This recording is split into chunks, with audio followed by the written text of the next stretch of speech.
Hello students, as you all know that finally the APSC mains have come aru apnalok hokolwe ohakaile APSC mains participate koribo. First of all, I congratulate all our students of CSAPIS Academy ji hokole prelims pass kori iman eta dikholia journey teloke hatot loi iman dhuniya koi teloke preparation kori ahise aru amar bohu chhatro chhatri itimodhe bohu khini mock test answer writing skill development program participate korise aru ami telokor answers homo dekhi gom paisu je ebar competition will be a bit tough as compared to the previous year's mains. So moi ketaman kothai kom as the director of Civil Services Achievers Point the jihetu joa bosor pray 10,000 students say almost joa bosor APSC mains ot bohisile telokor eta experience hoise aru joa bosoror ji hokolor experience hoise bohu khini chhatro chhatri ebar ako ebar APSC mains ot bohibo aru jihetu ebar number of seats kom ase gotike cut off might go high gotike first priority to hobo je apnalokor paper completion koratu bahut first priority apnaloke dibo lage tat gotike moi eta kotha yat kom je jetiai apnaloke proshno paper khon pabo proshno kagot khon pabo essay hok ba GS1 ba GS5 le hok essay paper khonor bishoy mo olop pisot ahi asu GS1 or pa GS5 loke apnaloke 20 ta proshno je thakibo এই 20 টা প্রশ্ন এবাৰ পেপাৰখন start কৰাৰ আগত পটককে এবাৰ question খিনি চাই লব আৰু যি কেটা কোৱেশ্চনত আপোনালোকৰ কনফিডেন্স আছে একেটা টিক মাৰি পেলাই প্ৰথমতে একেটা এটেম্প কৰি লব কাৰণ এই প্ৰশ্ন কেটাত আপোনালোকে বেছিকৈ স্কোৰ কৰা অলপমান চান্সেস থাকিব তাৰ লগতে there is also a strategy of underwriting এটো হয়তো আপোনালোকে জানে আমি হদাই এটো কৈ আহিছো যে point wise likhibo visibility of the answers should be high paragraph pur bhalke frame koribo jate visibility of the keywords points pur jate bhalke visible hoy evaluator jeti apnalokor uttor boi sabo ba pohibo gotike apnaloke prothomote 20 ta proshno porhi loi ji keta questionot bahut bhalke confidence thakibo ei proshno keta apnaloke prothomote attempt koribo aru underwriting koribo bahut beshi digholia likhibo na jabo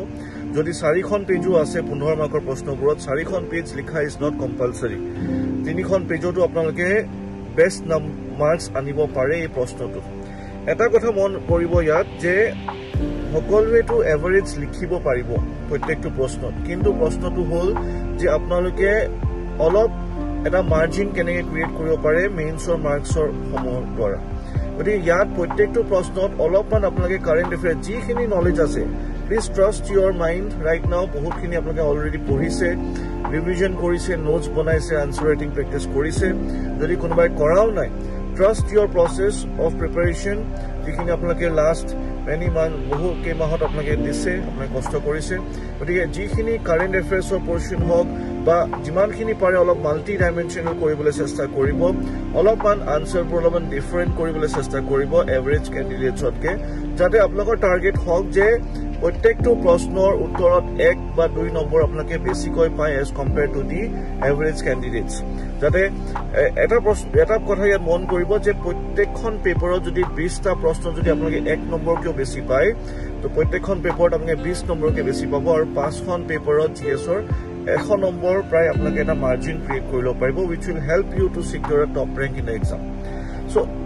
completion of the exam paper is very important gotike eta proshnot bahut beshi samoy di nabhabibo je eta proshno ba duta proshno ami bahut beshi difference create koribo parim that will not happen apnaloke prottek paper prottekhon paper 20 ta proshno jodi complete kore apnalokor total net marks besikoi positive ot thakibo gotike etu bostu mon koribo aru 2 number কথাটো এটো হল যে আপোনালোকৰ health আৰু stamina এটো অতিকৈ দৰকাৰী বস্তু মেইনছৰ পেপাৰত যেটা আমি বহু কাৰণ the demand of the exam itself is to write 4000 words in 3 hours আৰু যেটো একেদিনাই দুখনকে পেপাৰ আছে মানে আপোনালোকে 6 ঘণ্টাত 8000 শব্দ লিখিব লাগিব গতিকে your hand might pain অলপমান বিষ হ'ব পাৰে আপোনালোকৰ ৰাইট হেণ্ড হওক বা লেফট হেণ্ড হওক গতিকে লিখি থাকক আজিও অলপ পাৰিলে লিখক আৰু অলপ মোমেন্টামত থাকিব ৰাতিপুৱা উঠি পেলাইও এক্সামত যোৱাৰ আগত পাৰিলে 15 মিনিট অলপ লিখি যাব যাতে মোমেন্টামটো অলৰেডি আপোনালোকে বিল্ড আপ কৰে আৰু যিহেতু the weather is very hot during these days অলপ humidity high হৈ আছে গতিকে নিজকে পুৰা হাইড্ৰেটেড কৰি ৰাখিব নহলে বেছি সোয়েটিং হলে আৰু যদি অলপ হাইড্ৰেশনটো কমি থাকে গাটোত এনাৰ্জি কম হৈ গলে ৰাইটিং পেজটো কমি যাব পাৰে আৰু তেতিয়া আপোনালোকৰ পেপাৰ কমপ্লিশনত অলপ প্ৰবলেম ফেস কৰিব পাৰে গতিকে এনাৰ্জি বাৰ্স হওক বা অলপমান কিবা এনাৰ্জি ড্ৰিংক হওক আপোনালোকে লগত ৰাখিব আৰু এইখিনি বস্তু আপোনালোকে কাইন্ডলি চাই ল'ব যে মেইনছত যেতিয়া 3 ঘণ্টা লিখি আছে এই 3 ঘণ্টা সময়ত যাতে পেপাৰ কমপ্লিশনটো আপোনালোকে ভালকে কৰিব পাৰে ওকে আৰু যিমান পাৰে ইম্পৰ্টেন্ট কিৱৰ্ডছ বোৰ আপোনালোকে আন্ডাৰলাইন কৰিব ভালকে আৰু অলপমান গ্যাপ দি লিখিব প্যাৰাগ্ৰাফ ফৰ্মেশন বোৰ ষ্ট্ৰাকচাৰ বোৰ ভালকে বনাব আৰু very very important to keep this in mind যে যেটো প্ৰশ্ন কৰা হৈছে হেতুহে উত্তৰ কৰিব you have to write relevant okay write less but write relevant that is the key to pass this exam আৰু যিমানখিনি পাৰে